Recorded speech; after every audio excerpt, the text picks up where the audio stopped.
Kisah ini dimulai di dalam sebuah penjara bawah tanah yang gelap dan kotor.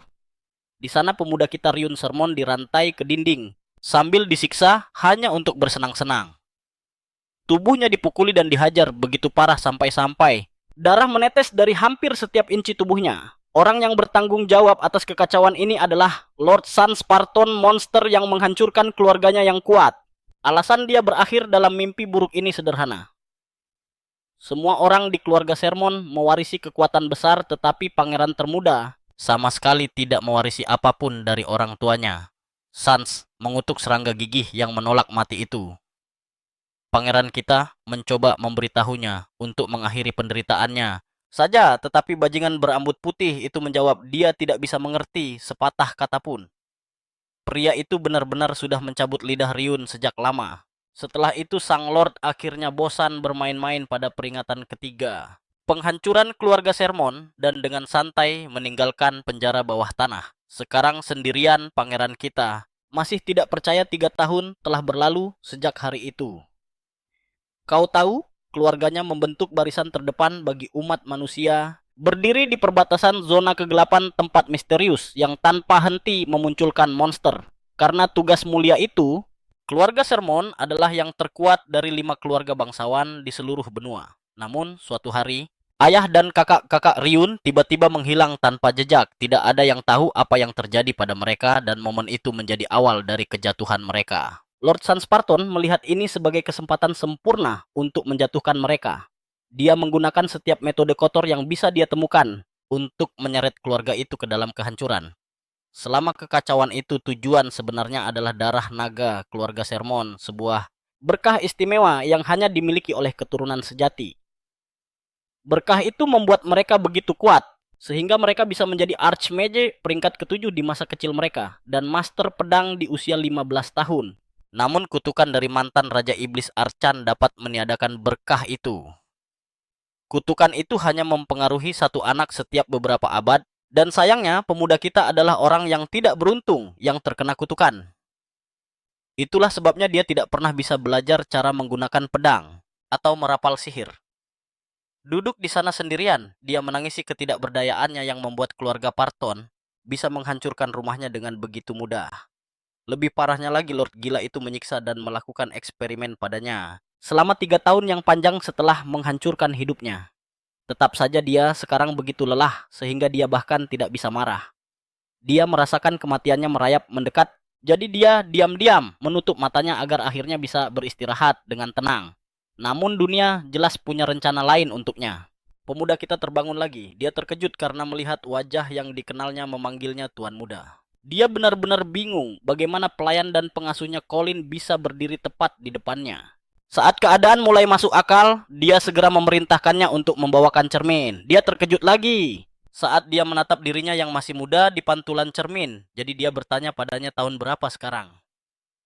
Ketika pelayan itu mengkonfirmasi tahunnya, Ryun merasa bumi seakan runtuh di bawah kakinya saat dia menyadari bahwa dia entah bagaimana kembali ke masa ketika dia berusia 12 tahun. Kau tahu, ini bukan sembarang titik waktu biasa dalam hidupnya.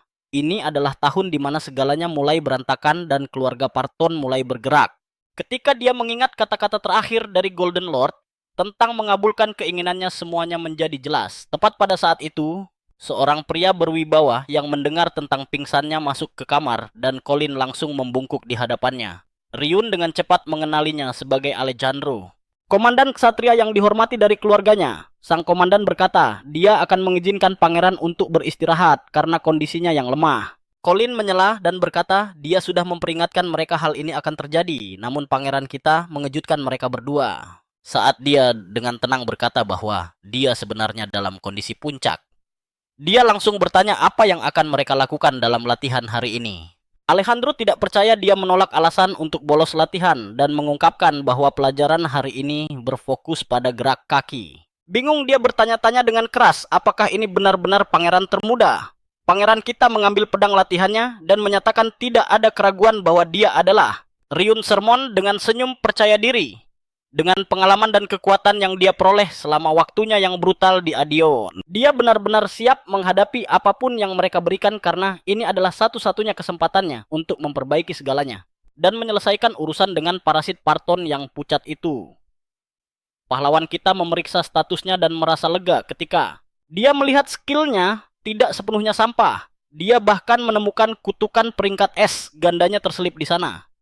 Tepat pada saat itu, Alejandro masuk dan berkata persiapan sudah selesai. Jadi Ryun menutup layar status dan pergi keluar bersamanya. Mereka tiba di arena, di mana seekor goblin dirantai di tengah berteriak sekuat tenaga seperti gremlin gila.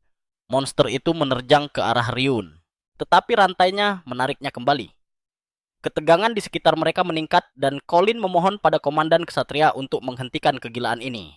Karena kondisi Tuan Muda tidak benar-benar ideal, Ryun mengerti bahwa dia melakukan ini untuknya karena kemarin dia bahkan tidak bisa berdiri di dekat monster. Dia menjadi fokus sekarang dan berkata pada dirinya sendiri bahwa dia akhirnya mengerti dan tahu apa yang harus dilakukan. Sistem terus menampilkan peringatan bahwa kutukan Archan mulai aktif lagi, kutukan yang sama yang mengubah monster menjadi mimpi buruk baginya. Saat dia melihat layar status, dia akhirnya mengerti apa arti sebenarnya dari kutukan itu. Dia mempersiapkan diri dengan menarik napas dalam. Alejandro berkata bahwa dia bisa beristirahat untuk hari ini. Tetapi Ryun berkata bahwa dia masih jauh dari selesai dan melangkah maju.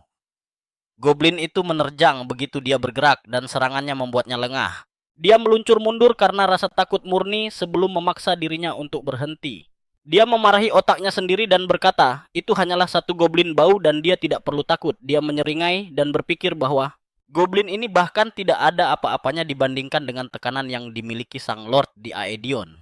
Kehadirannya saja sudah membekukanku seolah aku bukan apa-apa.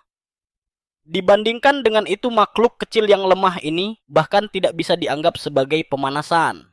Dia mengangkat pedangnya tinggi-tinggi dan menghantamkannya ke kepala goblin dengan suara hantaman yang bersih dan memuaskan. Komandan Ksatria dan Colin sama-sama membeku dengan mulut terbuka. Sistem memberitahunya lagi bahwa dia berhasil mengatasi kutukan itu dan melemahkan cengkeramannya. Dia menatap pedang yang retak di tangannya dan goblin yang ketakutan di lantai. Pesan berikutnya muncul mengatakan bahwa dia tidak lagi merasakan takut terhadap monster. Dia berdiri di sana sejenak, memikirkannya sebelum berbalik ke arah Alejandro dan memerintahkannya untuk membawa pedang sungguhan. Sang komandan kesatria ragu-ragu, sementara Colin terlihat seperti akan pingsan. Ryun memberikan senyum percaya diri pada pria tua itu dan sesuatu tentang senyum itu membuat sang kesatria veteran tersipu saat dia menyadari Tuan Muda akhirnya menjadi seorang pria alfa. Goblin itu mulai gemetar pada saat Ryun menatapnya lagi seolah-olah dia sudah tahu bahwa ajalnya telah tiba. Ryun mengayunkan pedangnya tanpa ampun dan mengakhiri penderitaan makhluk malang itu dengan satu tebasan bersih.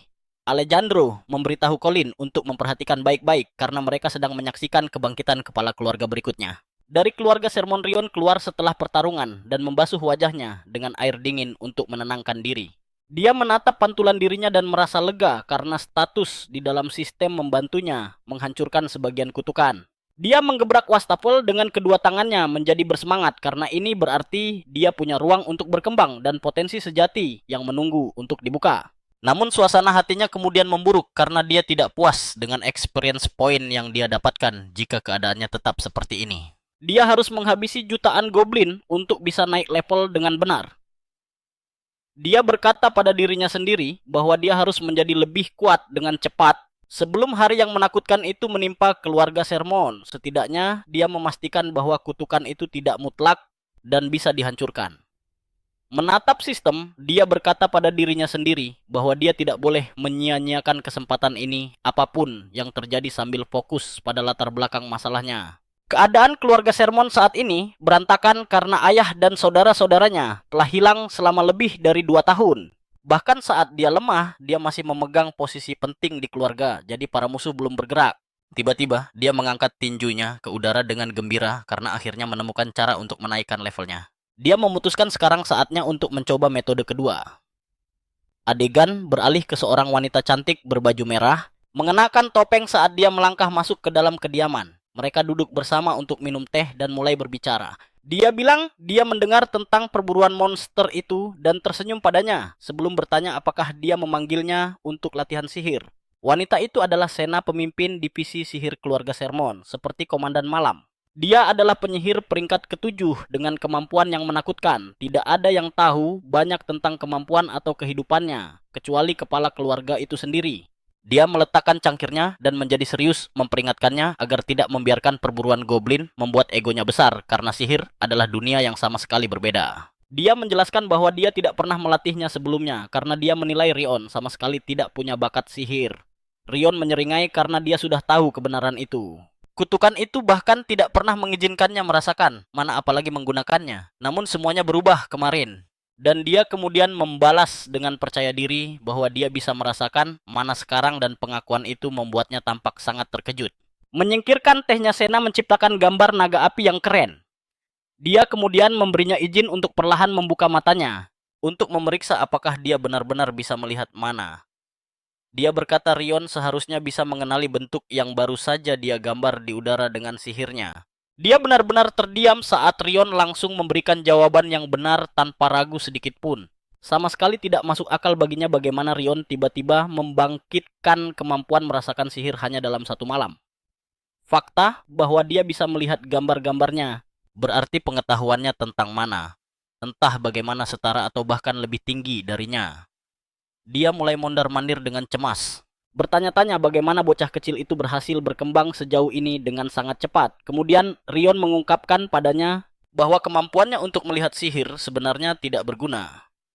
Dia bisa melihat mana dengan jelas, tapi dia tidak bisa menggunakan teknik pengembangan sihir keluarga Sermon. Jadi dia ingin Sena membantunya mengatasi tembok penghalang itu. Dia terkejut Rion menginginkan bantuannya. Padahal dia bahkan tidak bisa menyimpan sihir di dalam tubuhnya. Agar itu berhasil, Sena harus secara langsung memasukkan kekuatan sihirnya ke dalam tubuh Rion. Dia memperingatkannya bahwa dia bisa membunuhnya kapan saja selama proses itu, tapi pangeran kita memberitahunya bahwa dia sudah sangat lemah. Dia bisa membunuhnya dalam satu serangan, jadi itu bukan masalah besar. Tapi alasan sebenarnya adalah karena Sena satu-satunya orang yang dia percaya dengan seluruh hidupnya di lini masa sebelumnya. Sena tetap di sisinya sampai akhir dan bahkan melindunginya dengan tubuhnya lama setelah sihirnya habis. Dia meminta bantuannya sekali lagi mengatakan bahwa benar-benar tidak ada orang lain selain dirinya yang akan dia percayai dengan nyawanya. Kemudian, Sena memulai dengan sihir Blue Earth teknik rahasia yang telah diwariskan turun-temurun di keluarga Sermon. Dia pikir ini masih terlalu dini baginya, tapi jagoan kita punya banyak pengalaman menggunakannya di Adion. Setelah dia siap, dia menyuruhnya untuk fokus sekuat tenaga karena dia akan memasuki dunia yang penuh rasa sakit. Dia memperingatkannya bahwa tidak ada gunanya berteriak atau menangis. Begitu, dimulai satu-satunya cara untuk mengakhiri teknik ini adalah dengan memikirkan kata berhenti dengan segenap jiwa dan raganya. Mendengar perkataannya tentang rasa sakit yang hebat, dia tiba-tiba teringat kembali tentang semua hal gila yang dilakukan Sans padanya sebelumnya. Setelah itu tidak ada lagi di dunia ini yang bisa membuatnya takut, jadi dia dengan tenang mengingatkan Sena bahwa dia mempercayainya dengan semua yang dia miliki dan dia harus berhenti menahan diri. Mendengar itu, dia akhirnya menuangkan kekuatan sihirnya langsung ke dalam dirinya dan kutukan Archan langsung aktif. Mana mengalir keluar dari tubuhnya secepat masuknya. Tetap saja dia menanganinya seperti seorang profesional mengendalikan setiap energi. Selama waktu singkat, energi itu berada di dalam dirinya. Kutukan itu memaksa sihirnya meledak keluar, tapi dia memusatkan kekuatan ledakan itu di satu tempat sebagai celah untuk mengakali kutukan itu. Sena tidak bisa mempercayai matanya karena tidak ada energi yang dia tuangkan bocor keluar. Ryun terus maju, meskipun setiap pembuluh darah di tubuhnya terasa seperti akan meledak, tapi dia tidak ragu-ragu. Mengingat semua pertarungan nyaris mati yang dia lewati di Adion. Di dimensi neraka itu, dia menjadi penyihir manusia terkuat yang masih hidup. Bahkan setelah pergeseran lini masa, setiap teknik terakhir yang dia kuasai di sana masih terukir sempurna dalam ingatannya. Tiba-tiba dia menyerap semua energi yang terkonsentrasi ke dalam tubuhnya dan Sena segera berhenti membanjirinya dengan mana. Ryun pingsan ke lantai dan meringkuk karena rasa sakit yang luar biasa, tapi rasa sakit ini bukanlah apa-apa dibandingkan dengan apa yang dia alami sebelumnya. Semua siksaan dan eksperimen yang dilakukan dokter-dokter Sans padanya untuk penelitian jauh lebih buruk. Pada suatu malam dia melihat sosok berjubah hitam menerobos masuk ke ruang bawah tanah dan menebas para dokter. Pria bertopeng itu menyeretnya keluar dari ruang bawah tanah meskipun dia sendiri terluka parah. Ketika Ryun bangun kemudian dia mengetahui bahwa sebenarnya Alejandro yang menyelamatkannya. Sang komandan meminta maaf karena tidak menyelamatkannya lebih cepat sebelum monster-monster berjas putih itu melakukan semua kerusakan itu. Meski begitu, Ryun bersyukur bisa melihatnya lagi setelah terpisah selama 3 tahun. Sayangnya, reuni mereka terpotong ketika para penjaga keluarga Parton muncul dan menghujani punggung penyusup itu dengan panah. Mengingat kembali mimpi buruk yang tragis itu, Ryun tersentak bangun di masa sekarang dengan air mata di matanya. Meskipun dia lega eksperimen sihirnya berhasil, dia juga kesal karena mimpi buruk itu merusak momennya. Dia menguatkan dirinya dan memutuskan akan menggunakan kekuatan yang baru didapat ini untuk memastikan akhir seperti itu tidak akan pernah terulang lagi. Meskipun dia jauh lebih kuat, sekarang dia tahu dia harus menyembunyikan pertumbuhannya agar keluarga Parton tidak menyadarinya terlalu cepat. Untuk memastikan mereka tidak bisa ikut campur, dia diam-diam membuat rencana baru, dan langkah pertama dari rencana itu adalah untuk menghancurkan musuh-musuh keluarga Sermon lebih awal dari jadwal jauh sebelum keluarga Parton mendapat kesempatan untuk menghancurkannya. Beberapa waktu kemudian Ryun menggaruk kepalanya dan mengumumkan bahwa dia gagal dalam prosedur kultivasi sihir. Sena dan Alejandro terdiam karena mereka sama sekali tidak mengerti apa yang dia bicarakan. Setelah hening sejenak, dia memutuskan tidak bisa memberitahu mereka seluruh kebenarannya. Padahal setelah semua yang mereka lakukan untuknya, biasanya dia tidak pernah menyembunyikan apapun dari mereka. Tapi dia berpikir bahwa menjelaskan situasinya hanya akan memperburuk keadaan. Sambil meregangkan tangannya, dia memberitahu mereka bahwa dia sudah mencoba yang terbaik. Namun, dia tidak bisa merasakan sedikit pun mana saat ini. Dia memberitahu Sena bahwa dia boleh memeriksanya sesering yang dia mau. Sena menerima tawaran itu dan melangkah maju tanpa ragu-ragu. Sang penyihir mengaktifkan mantra pendeteksi sihirnya dan meraih tangannya saat mana mengalir dari tangannya sendiri. Dia berkata dengan kaget bahwa hasil seperti itu mustahil, sementara dia tersenyum tenang sambil melepaskan genggaman tangannya. Dia memastikan bahwa tidak ada jejak mana yang tersisa sama sekali di tubuhnya. Suaranya bergetar saat dia berkata. Dia yakin merasakan mana mengalir di dalam tubuhnya sehari sebelumnya. Merasa tertekan dan frustrasi, Sena menyeka matanya dan pergi. Sementara Ryu memanggilnya. Saat pintu tertutup, Alejandro menoleh padanya dan mengingatkannya bahwa dia masih harus fokus pada latihan malam. Pahlawan kita tersenyum gugup dan mengaku dia juga tidak bisa melakukannya. Dia memberikan alasan yang dibuat-buat bahwa dia hampir tidak makan dengan benar setelah sesi latihan terakhir. Yang mana Colin juga bisa memastikannya. Pernyataan itu seketika membuat wajah Komandan Ksatria menjadi pucat pasi. Dan dia pun jatuh dalam depresinya sendiri. Sekitar 2 bulan kemudian, Colin menerobos masuk ke kamar Rion dan berkata sambil menangis bahwa Rion tidak keluar hari ini juga. Dengan ayah dan saudara-saudaranya, pergi nyonya rumah menanggung semua tugas dan menjaga agar semuanya tetap berjalan. Namun bahkan dia sekarang perlahan-lahan mencapai batasnya. Colin kembali ke dapur dan para pelayan lain bertanya, apakah sang pangeran menolak keluar lagi? Kepala pelayan menghela napas dan berkata sudah 3 bulan. Sejak Tuan Muda terakhir kali membantai goblin itu, sekarang dia bahkan tidak menjawab panggilan Alejandro. Pelayan lain kemudian bergumam bahwa orang sering kehilangan jati diri saat mencoba berubah terlalu cepat dan berharap padanya sekarang sudah tidak ada gunanya. Colin membentaknya dan mencoba membela Tuan Muda, mengatakan bahwa dia sudah melakukan yang terbaik hari itu. Amarahnya mereda begitu mereka dengan santai memanggilnya dengan julukan lamanya si pembawa sial keluarga Sermon. Di kota orang-orang bahkan lebih parah dan mulai memanggilnya sampah tak berguna dari keluarga Sermon. Mendengar itu, pelayan setianya terkejut dan mengingatkan pria cerewet itu bahwa Tuan Muda baru berusia 12 tahun. Tapi kepala pelayan memberitahunya bahwa ekspektasi adalah segalanya jika menyangkut seorang bangsawan. Pelayan yang lain mengungkapkan bahwa hampir semua orang berhenti satu persatu. Kepala pelayan mengakui bahwa dia sendiri berencana untuk segera berhenti bekerja. Dia kemudian bertanya pada Colin pilihan apa yang akan dia buat, tapi Colin tetap diam. Adegan kemudian beralih ke Rion yang dengan tenang menikmati steak setengah matang. Dia menyadari kualitas makanannya menurun yang memberitahunya bahwa semuanya akan menjadi kacau balau. Bukannya panik, dia malah tersenyum seperti iblis. Sambil berpikir bahwa segalanya berjalan persis seperti yang dia inginkan.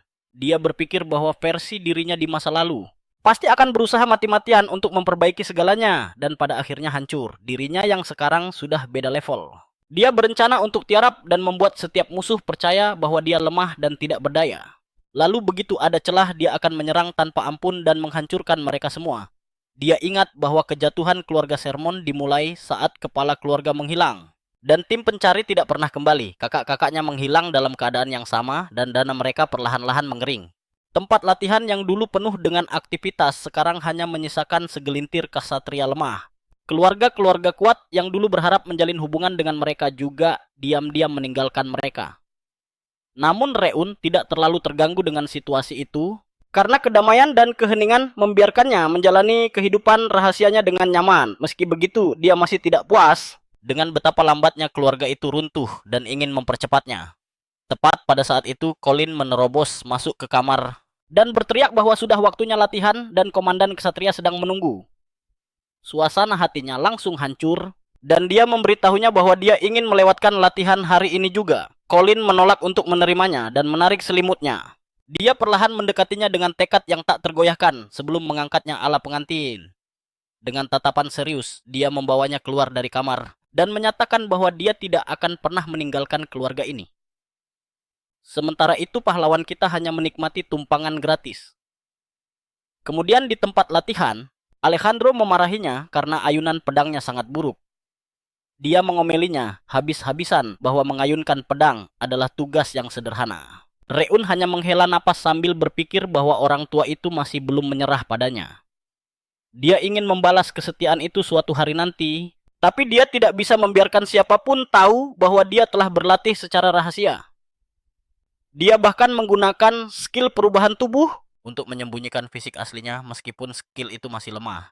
Tepat pada saat itu, sistem memberitahunya bahwa staminanya telah meningkat dan matanya terbelalak. Dia segera membuat alasan ke kamar mandi dan lari, meninggalkan komandan ksatria yang kebingungan. Sambil menatap bayangannya, dia memastikan bahwa skill itu rusak. Saat dia bergerak terlalu cepat, Reun membuka jendela statusnya dan tersenyum ketika melihat bahwa latihan rahasianya akhirnya membuahkan hasil. Dia berpikir akan segera mencapai level 20 dan berencana menggunakan stat itu untuk membuka kelas hantu, sama seperti yang dia lakukan di Gulag, sambil juga membangun kelas-kelasnya yang lain. Tepat pada saat itu, dia melihat Alejandro berbicara dengan seseorang dan bertanya-tanya apakah ada tamu tak terduga yang datang. Dia mengenali pria itu sebagai Truno, manajer umum keluarga Sermon, yang meminta maaf karena telah mengganggunya. Truno memberinya sebuah gulungan yang membuat Reun curiga bahwa situasinya sedikit berbeda kali ini. Namun peristiwanya tidak berubah. Alejandro sudah menebak apa yang sedang terjadi, sementara pahlawan kita membaca surat itu. Surat itu menyatakan bahwa pangeran kedua dari kerajaan Darren Kyle telah mengundangnya ke perayaan ulang tahun pangeran. Tuan muda itu menyeringai senang karena bagian terakhir dari rencananya telah berjalan sesuai rencana. Tak lama kemudian pangeran kita sedang dalam perjalanan ke pesta ulang tahun keluarga Darren. Sambil masih setengah tertidur, tadi malam Colin terlalu asyik mendandaninya agar dia bisa terlihat segagah mungkin. Dia mati-matian mencoba untuk ikut juga, tetapi dia dan para pengikutnya yang lain tidak bisa menemaninya. Sayangnya, komandan ksatria dikirim untuk mengendalikan serangan mendadak di perbatasan. Serangan monster itu sama sekali tidak terduga. Sementara itu Sena harus pergi mendadak karena ibunya memerintahkannya untuk segera pulang. Pada akhirnya, yang tersisa hanyalah seorang kepala keluarga berusia 12 tahun dengan kemampuan sosial yang payah pergi sendirian untuk mewakili seluruh keluarga Sermon. Truno meyakinkannya bahwa dia tidak perlu terlalu khawatir karena keluarga Darren tidak cukup bodoh untuk berbuat macam-macam. Tapi Rion percaya keamanan semacam itu hanya berlaku untuk keluarga Sermon yang dulu. Biasanya keluarga hanya akan mengirim seorang pengikut untuk menghadiri acara-acara remeh seperti ini. Sekarang dalam keadaannya, saat ini, tuan muda kita tidak punya pilihan selain muncul di sebuah pesta ulang tahun sebagai kepala keluarga resmi. Tapi dia tidak keberatan karena dia masih merasa bertanggung jawab atas keruntuhan yang cepat itu. Beberapa jam kemudian keretanya berhenti di luar kediaman Darren. Di sana dia mendapati Kyle Darren sendiri dan seluruh pasukan pelayan sedang menunggu untuk menyambutnya. Truno menunjukkan rasa terima kasih atas sambutan yang megah itu mewakili Rion. Namun jagoan kita dengan jelas merasakan tatapan mata yang tak terhitung jumlahnya yang ditujukan langsung padanya. Saat dia berjalan melewati resepsi, dia mendengar segala macam rumor dan teori aneh tentang kejatuhan dan kegagalan keluarga Sermon. Pangeran kita hanya menyeringai pada mereka karena dia sudah merencanakan semua ini terjadi sejak awal. Dia semakin menggali lubangnya sendiri saat dia memulai dengan sapaan halo yang lemah kepada para bangsawan tanpa sopan santun atau rasa hormat. Gerakan beraninya itu membuat semua orang di sekitarnya secara bersamaan menepuk jidat karena kecewa. Kemudian di ruang makan, salah satu pengawalnya terkejut bahwa pangeran muda itu tidak meninggalkan kamarnya selama 5 hari penuh. Tujuan datang 1 minggu sebelum pesta sebenarnya adalah untuk membangun hubungan, tetapi kapten tim pengawal memberitahunya untuk tidak berharap banyak. Dia menunjukkan bencana fantastis yang Rion tunjukkan selama resepsi. Dia tidak percaya anak itu mengurung diri di kamarnya, karena makanan orang kaya di luar sana sangatlah lezat. Ada semua yang diinginkan seorang pria, termasuk para wanita bangsawan yang seksi. Tepat pada saat itu, seorang pria masuk dan memberitahu kapten untuk mengumpulkan anak buahnya, karena tuan muda akhirnya akan menghadiri perjamuan untuk merayakannya bersama mereka lega karena tidak akan melewatkan hal-hal yang bagus. Pria itu juga memberitahu mereka untuk menyiapkan laporan yang pantas, sambil memastikan mereka menyembunyikan kesalahan apapun yang dibuat pangeran. Sedangkan untuk Rion, dia diam-diam berlatih di kamarnya sampai sekarang dengan sabar menunggu waktu yang tepat. Meskipun dia memang menggunakan perjamuan itu untuk menyuap para pengawalnya agar mengubah laporannya, rencana sebenarnya ada di tempat lain. Lagi pula, hari perjamuan adalah hari yang tepat saat kutukan dalam hidupnya tiba di kediaman Deren. Semua wanita yang sedang mengobrol keras menjadi hening saat Tuan San melangkah masuk ke tempat itu. Secara harfiah, semua orang di sekitarnya mencoba menghindari kontak mata dengannya. Truno juga mencoba menghindari tatapannya, tetapi Sans berjalan lurus ke arahnya tanpa ragu-ragu. Truno tidak punya pilihan lain. Jadi dia mulai menyanjung pria itu tentang kehormatan besar bisa bertemu langsung dengannya, tetapi Sans tidak basa-basi. Dia secara terbuka mengatakan bahwa dia mendengar Rion Sermon yang perkasa juga tiba di pesta itu, dan dia ingin bertemu dengannya. Truno berpura-pura tidak tahu apa yang dia bicarakan. Jadi Sans tidak segan-segan menjelaskannya bahwa dia sedang membicarakan tentang kesalahan terbesar keluarga Sermon yang akan membawa mereka ke kehancuran. Truno sangat terguncang. Dia tahu bahwa Sans berada di bawah banyak tekanan sebagai penyihir paling berbakat di keluarganya, tetapi dia tidak pernah menyangka pria itu akan benar-benar menjelek-jelekan kepala keluarga Sermon di wilayah keluarga Darren yang berada langsung di bawah otoritas mereka. Namun Sans dengan cepat membalikan keadaan dengan mengatakan, rumor itu pasti palsu. Faktanya dia mengklaim datang untuk menyanggah rumor konyol yang menodai nama besar Sermon. Tapi Truno tidak percaya sama sekali karena itu datang dari bajingan terbesar di seluruh benua. Katanya Sans mulai minum-minum di usianya yang baru 7 tahun dan bahkan membunuh salah satu bawahannya. Di saat itu juga protagonis kita muncul dengan megah bersama para pengawalnya. Sans sangat gembira, sementara Truno hampir kena serangan jantung, bertanya-tanya kenapa tuan muda keluar di saat yang paling tidak tepat. Aura Ryun begitu bersinar, sehingga membuat semua orang mempertimbangkan kembali pendapat mereka tentangnya.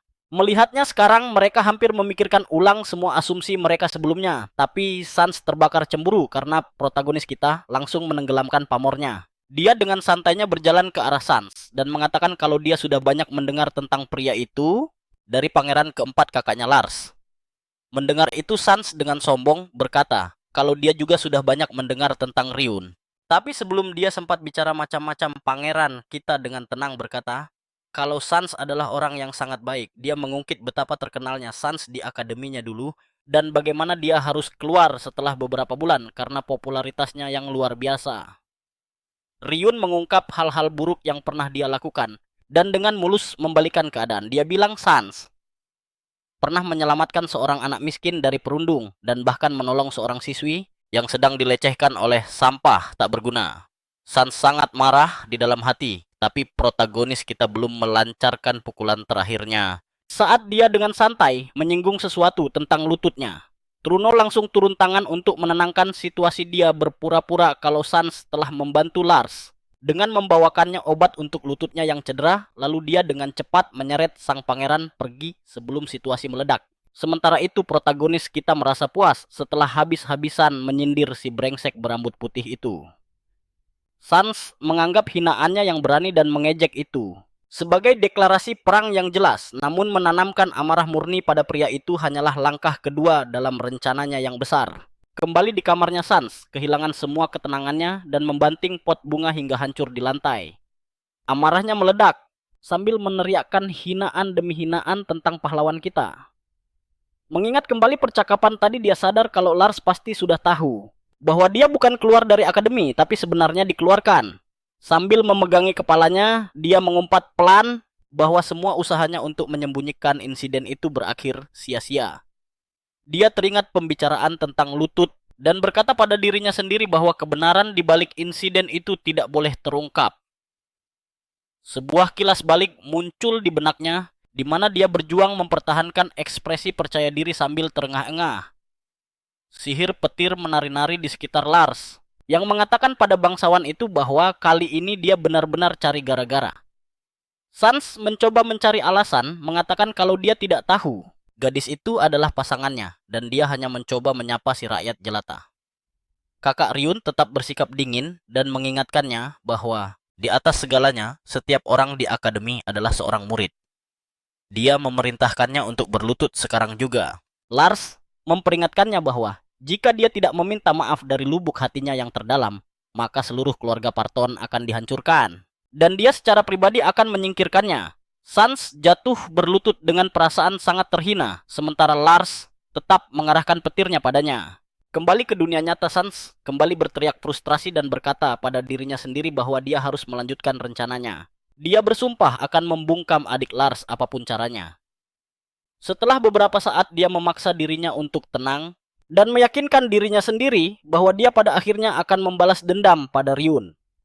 Sebuah ketukan di pintu membuyarkan lamunannya dan dia memberikan izin untuk masuk. Sesosok bayangan melangkah masuk ke ruangan yang membuat Sans mengangkat alisnya dengan geli. Karena dia tidak pernah menyangka akan ada kunjungan seperti ini. Orang itu ternyata tidak lain adalah Trunohilda. Waktu melompat ke masa setelah pesta pangeran. Saat pahlawan kita pulang dengan kereta kudanya, dia merenungkan bahwa dia berhasil mencapai setiap tujuan yang dia miliki di acara itu. Dan menampilkan dirinya dengan baik di hadapan para bangsawan. Dia bahkan lebih senang karena berhasil memancing amarah Sans yang terpancing dalam waktu singkat. Truno kemudian angkat bicara dan memberitahunya bahwa dia tampil luar biasa di perjamuan dan bahwa dia benar-benar membuatnya merasa masih ada harapan untuk keluarga Sermon. Ryun langsung menyanggahnya mengatakan bahwa dia tidak membangun koneksi yang berarti dan bahkan memperburuk hubungan dengan keluarga Parten. Manajer umum itu dengan cepat mengoreksi dirinya sendiri dan mengatakan bahwa pidato yang dia berikan untuk melawan Sans benar-benar yang terbaik. Pahlawan kita terkekeh dan menekan tombol di tengah kereta. Truno terlihat bingung dan bertanya apa yang sedang terjadi.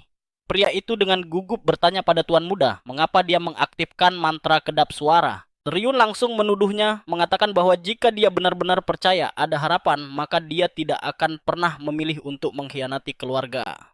Truno mulai berkeringat dan tergagap saat dia bertanya apa maksud Tuan Muda. Anak kita memberitahunya bahwa kejahatannya tidak bisa dimaafkan. Tapi dia memilih untuk membiarkannya karena dia melakukannya demi keluarga Sermon. Manajer umum itu menundukkan pandangannya. Dan dengan pelan bertanya bagaimana Ryun bisa tahu. Pahlawan kita memberitahunya bahwa dia punya pilihan untuk dibuat sekarang dan pria itu bisa menghakimi dirinya sendiri. Dengan cara yang sama seperti yang selalu dia lakukan di masa lalu.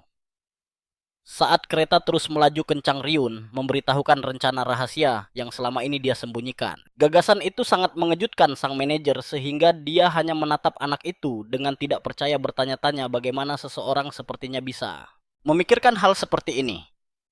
Manajer itu kemudian membenamkan wajahnya di tangannya dan menangis sambil mengatakan bahwa dia ingin berteriak bangga sekeras-kerasnya saat ini. Ryun tampak puas dengan pilihan pria itu dan memberitahunya bahwa mereka sudah melewati batas ibu kota. Truno menatapnya lagi dan bertanya-tanya bagaimana anak ini bisa tetap begitu tenang ketika dia tahu persis apa yang akan terjadi. Dia tiba-tiba menyadari bahwa itu bukanlah senyuman di wajah Tuan Muda, melainkan niat membunuh yang ganas. Pada saat itu, kereta berhenti mendadak dan kesatria yang berkuda di sampingnya menyuruh kusir untuk terus berjalan. Dia melihat kusir itu terkulai mati dan nyaris tidak bisa menghindari panah yang melesat ke wajahnya. Salah satu ksatria berteriak bahwa ini adalah penyergapan dan memerintahkan semua orang untuk melindungi kereta. Dia memperingatkan kelompok itu bahwa para penyerang menembakkan. Panah sihir beracun dan para penyihir langsung memasang perisai pelindung. Kapten ksatria mengambil alih kendali sambil menepis panah-panah itu dan menuntut para pengecut untuk menunjukkan diri. Satria lain merasakan ada yang tidak beres dan berteriak pada kapten. Pria itu memperingatkannya untuk tidak terlalu dekat dengan kereta, bahkan jika dia adalah sekutu. Satria itu kemudian memberitahunya bahwa kereta itu kosong, membuat semua orang bingung. Ryun telah diculik oleh seseorang, dan sekarang pria itu membawanya ke suatu tempat dengan menunggang kuda. Sementara itu, pahlawan kita sedang memikirkan berapa banyak waktu yang telah berlalu. Dia ingat dari kehidupan masa lalunya ketika dia diculik, keluarganya menghabiskan waktu dan uang mereka untuk mencarinya, yang menjadi alasan kejatuhan keluarga Sermon. Tapi sekarang karena dia tahu masa depan, Ryun yakin bisa mengubahnya. Inilah sebabnya setelah hidup kembali, protagonis kita tidak menunjukkan usaha untuk menyelamatkan keluarganya. Dengan melakukan itu dia tahu bahwa keluarga bangsawan lain akan mengejarnya. Jadi inilah rencananya. Untuk membuat mereka berpikir dia adalah pecundang sejati, namun tidak seperti keluarga lain. Keluarga Parton tidak hanya membunuh yang kuat. Jadi dia yakin mereka pada akhirnya akan mencoba membunuhnya. Untungnya sepertinya Sans Parton, putra dari keluarga Parton, telah jatuh ke dalam perangkapnya, yang berarti dia pasti akan mengambil tindakan selama perjalanannya kembali ke ibu kota. Dan itulah mengapa jagoan kita sudah siap dengan sebuah rencana bersama Truno yang sebenarnya diutus oleh keluarga Parton untuk menculiknya. Sambil berbaring di belakang Truno di atas kuda Ryun, memerintahkannya untuk bertindak sesuai rencana mereka yang setelah itu dia pasti akan memaafkannya. Di samping itu, protagonis kita sedang berusaha meningkatkan levelnya yang sekarang telah mencapai level 20. Setelah beberapa waktu Truno tiba di tujuan dan hendak menyerahkan jagoan kita yang berpura-pura tidak sadarkan diri kepada Sans Parton. Kenyataannya Truno adalah kepala manajer keluarga Sermon yang membuat kesepakatan dengan keluarga Parton untuk menjual tuan muda kepada mereka. Meskipun dia sudah ketahuan oleh Ryun, Sans masih berpikir Truno ada di pihak mereka. Karena ini adalah rencananya sesuai dengan kesepakatan mereka. Sans menyerahkan informasi yang diminta. Truno mengklaim bahwa mereka mendapatkannya dari keluarga Asan. Intelijen dan meyakinkan keakuratannya. Melihat Truno masih curiga, Sans mengklaim bahwa meskipun mereka juga keluarga bangsawan, di benua Drea menjual informasi adalah bisnis utama mereka. Dia memberikan dokumen itu kepada Truno, menyatakan bahwa dokumen itu berisi semua informasi tentang saksi mata misi, keturunan, langsung keluarga Sermon. Mendengar ini, Ryun akhirnya menyadari. Alasan Truno menjualnya adalah karena dia seorang pecundang yang tidak bisa berbuat apa-apa untuk keluarga dan statusnya, tetapi kakak-kakaknya cukup mampu untuk merebut kembali apa yang telah hilang. Jadi Truno ingin menemukan mereka. Meskipun Truno tahu keluarga Asan memiliki informasi ini, mustahil baginya untuk mendapatkannya secara langsung. Jadi dia memanfaatkan keluarga Parton sambil berpamitan. Truno juga memohon pada Sans untuk menepati janjinya yang lain, yaitu mengembalikan tuan muda dengan selamat ke keluarga Sermon. Setelah Truno pergi, Sans dan para pelayannya menghampiri pahlawan kita, dan seorang pelayan bertanya apakah dia harus membunuhnya. Tapi Sans Parton mengklaim tidak perlu karena keluarganya akan segera meninggalkannya karena dia sekarang adalah pelaku sebenarnya di mata mereka. Untuk melaksanakan rencana utama, Sans harus kembali. Seiring berjalannya adegan, protagonis kita terbangun dan mendapati dirinya terkurung dalam rantai. Sans Parton berdiri di depan jagoan kita mengejeknya tentang kondisinya yang menyedihkan. Sebagai putra keluarga Sermon, meskipun Ryun tahu segalanya, dia berpura-pura tidak bersalah dan bertanya pada Sans alasan dia ada di sini. Saat Sans memberitahu Ryun bahwa dia telah menculiknya, pahlawan kita mengancamnya tentang apa yang akan terjadi selanjutnya. Karena Sans menganggap Ryun pecundang, dia hanya menertawakannya. Setelah itu, Sans menendang wajah Ryun, memberitahunya bahwa ayah dan saudara-saudaranya pasti sudah mati sekarang. Terlebih lagi, Sans mengejek pahlawan kita dengan mengatakan bahwa Truno menjualnya ke keluarga Parton sebagai ganti informasi tentang saksi mata penculikan saudaranya, agar dia bisa menemukan mereka, tetapi tidak ada yang mencoba menyelamatkan Ryun sendiri karena dia adalah pecundang yang menyedihkan. Selanjutnya, dia menantang jagoan kita, mengatakan perang antara keluarga mereka baru saja dimulai dan penculikan ini hanyalah permulaan. Pada saat ini, Ryun menatapnya tajam dan mengaktifkan kekuatan lingkaran sihir yang membuat Sans terlalu terkejut untuk berbicara. Masih terikat oleh rantai, Ryun menyatakan bahwa dia telah menunggu hari ini sejak kembali ke kehidupan ini. Meskipun cahaya hijau memenuhi area karena sihir Ryun, tidak ada yang terjadi, jadi Sans kembali mengejek pahlawan kita. Kali ini protagonis kita menggunakan lingkaran sihir keheningan padanya yang mengakibatkan Sans tidak bisa berbicara sama sekali. Tanpa kemampuan untuk merapal mantra apapun, sihirnya juga gagal. Terkejut dan ketakutan, dia kemudian menyerang protagonis kita dengan sihir baut api yang tidak memerlukan rapalan. Ryon diculik atas perintah kepala keluarga yang tidak ingin dia mati.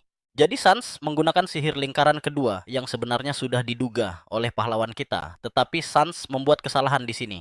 Sementara itu Sans berpikir untuk menargetkan kaki pahlawan kita karena dalam kasus ini ayahnya tidak akan mengatakan apa-apa setelah menganalisis Sans sejenak. Ryun mengaktifkan gangguan mana yang berarti setiap serangan dari rekan Sans akan sia-sia. Melihat ini, Sans mengeluarkan belati dan saat dia hendak menyerang pahlawan kita, Ryun melepaskan diri dari rantai. Sesuatu yang tidak sulit baginya. Selanjutnya pahlawan kita menggunakan sihir kelumpuhan dan membuat Sans tidak sadarkan diri. Setelah beberapa saat Sans bangun, tetapi sekarang dialah yang terikat pada rantai sementara Ryun duduk di depannya dengan belati di tangan. Berpikir untuk membebaskan diri dari rantai itu Sans mengira itu hanyalah rantai biasa tanpa sihir, jadi dia mencoba menghancurkannya dengan mudah. Tetapi saat dia mencoba melakukannya, tubuhnya terkena aliran listrik bertegangan tinggi, menyebabkan rasa sakit yang luar biasa.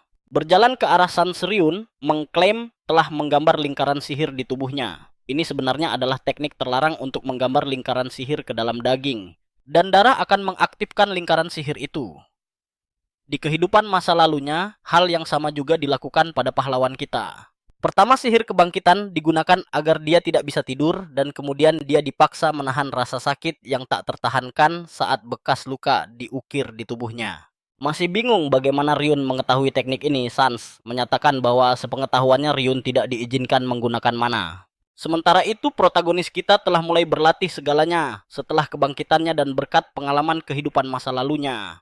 Dia mendapatkan banyak kemudahan. Setelah mendapatkan pil mana 3 bulan yang lalu, Ryun melatih setiap skill yang dia bisa. Selain itu, rahasia yang dia pelajari di Adion juga sangat membantu, yaitu bahwa setiap skill memiliki sirkuit dan sebuah prinsip. Dan mana disuntikan ke dalam sirkuit unik setiap pemain untuk mengaktifkannya. Lebih jauh lagi, hanya pemain master sepertinya yang mengetahui keberadaan sirkuit-sirkuit ini. Dengan semua informasi ini, dia tidak kesulitan di kehidupan keduanya untuk mendapatkan skill. Selain itu, Ryun telah mengunjungi tempat ini secara diam-diam sebelumnya untuk mengingat lokasi dan strukturnya agar penangkapan rekan Sans menjadi lebih mudah. Lingkaran sihir yang digunakan protagonis kita pada Sans seharusnya digunakan sebaliknya, tetapi sekarang dia akan membuat Sans merasakan sakit yang sesungguhnya. Setelah menyiksanya beberapa saat, Ryun bersiap untuk pergi, tetapi Sans menghentikannya. Berbalik pahlawan kita menyatakan, dia bisa kabur sebelum kedatangan keluarga Sans yang akan datang dalam seminggu. Sans terkejut bagaimana dia bisa tahu hal ini. Jadi Ryun menjawab bahwa dia mendengar Sans memerintahkan pelayannya untuk kembali dalam seminggu. Karena protagonis kita tahu yang sebenarnya, Sans mencoba menyangkalnya, mengatakan mereka akan datang kapan saja, tetapi pahlawan kita tahu dia berbohong. Karena jika bawahannya benar-benar akan datang kapan saja, Sans pasti akan berusaha membuat Ryun tetap di sana. Agar mereka bisa membunuhnya daripada mengatakan yang sebenarnya seperti ini, meskipun Sans mencoba meyakinkan jagoan kita untuk mempercayainya. Ryun berjalan pergi sudah menyadari kenyataannya dan memberitahunya bahwa dia akan datang lagi besok. Sekarang dia bersiap untuk kedatangan keluarga Parton yang akan datang setelah seminggu. Setelah 7 hari berlalu, para bawahan berdiri di depan tempat itu, tempat Sans dan Ryun berada. Sang pemimpin bertanya apakah ada yang menghubungi Sans selama periode ini, dan salah satu dari mereka menjawab bahwa meskipun mereka tidak berkomunikasi dengan Tuan Muda, mereka mengamati semua jalan masuk di sini sepanjang minggu. Sang pemimpin kemudian memasuki gedung itu, karena sang kepala telah memerintahkan agar anak Sermon segera dibawa kembali, meskipun yang lain mencoba menemaninya. Dia menyarankan agar mereka tetap di belakang. Menuruni tangga, pria itu menyadari sesuatu yang aneh, tetapi saat dia menginjak lingkaran sihir, dia langsung diserang olehnya.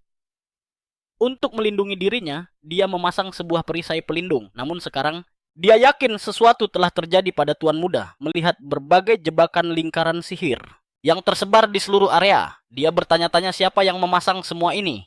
Dia menciptakan perisai pelindung ganda untuk mencapai Sans dengan cepat dan untuk mengidentifikasi siapapun yang bertanggung jawab atas semua ini. Sesampainya di ruangan tempat Sans ditahan, dia menemukannya terikat oleh rantai dengan darah dari lukanya menutupi lantai. Sambil memutuskan rantai itu, pria itu menuntut nama orang di balik semua ini, tetapi Sans terlalu lemah untuk berbicara. Di sisi lain, jagoan kita juga ada di sana duduk di sudut terikat dengan tali. Meskipun Sans meminta ramuan penyembuh, pria itu bersikeras bahwa melarikan diri adalah prioritas utama karena dia masih tidak tahu siapa di balik semua ini. Dan ada terlalu banyak jebakan di area ini. Pria itu bingung mengapa orang yang bertanggung jawab atas kondisi Sans tidak membawa Ryun bersamanya, yang menandakan pasti ada motif lain. Pada saat ini Sans Parton akhirnya berhasil berbicara, mengatakan bahwa Ryun Sermon adalah orang yang melakukan ini padanya. Sementara itu protagonis kita tetap di sudut berpura-pura tidak sadarkan diri. Saat pria itu bersiap menggunakan sihir pada jagoan kita Ryun, yang asli muncul dari belakang, mengungkapkan bahwa dia telah menggunakan sihir ilusi sebagai umpan. Seketika Ryun menyerang pria itu, menantangnya untuk menghadapinya terlebih dahulu. Pertarungan pun pecah di antara mereka, dan kedua belah pihak saling bertukar serangan. Setelah beberapa saat, pria dari keluarga Parton mendaratkan pukulan keras pada jagoan kita, menyebabkan darah menyembur dari mulutnya saat dia ambruk ke tanah. Sekarang, saat jagoan kita terbaring di lantai, pria itu menyatakan bahwa meskipun dia tidak bisa membunuhnya, dia bisa menyiksanya sama seperti yang dia lakukan pada Sans. Tanpa diduga, Sans merebut sebuah belati dan menusukkannya ke leher pria itu. Sebenarnya itu adalah Ryun yang telah memasuki tubuh Sans menggunakan teknik transfer jiwa. Dan sebagai tambahan, orang yang melakukan transfer jiwa juga bisa mengendalikan tubuhnya sendiri. Jagoan kita menyebut ini kartu asnya yang sebenarnya. Setelah itu pria itu mati, jadi jagoan kita mengeluarkan ramuan penyembuh dan menuangkannya ke dirinya sendiri. Selanjutnya, dia merayakan fakta bahwa dia telah membunuh Archmage tingkat tinggi dari keluarga Parton.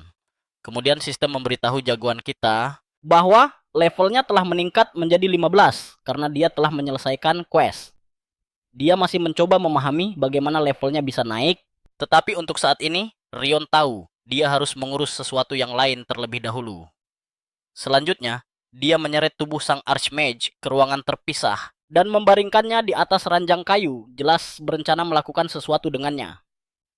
Sebuah sirkuit tetap terhubung dengan jiwa seseorang, yang berarti dia masih bisa menggunakan mana miliknya saat berada di dalam tubuh Sans.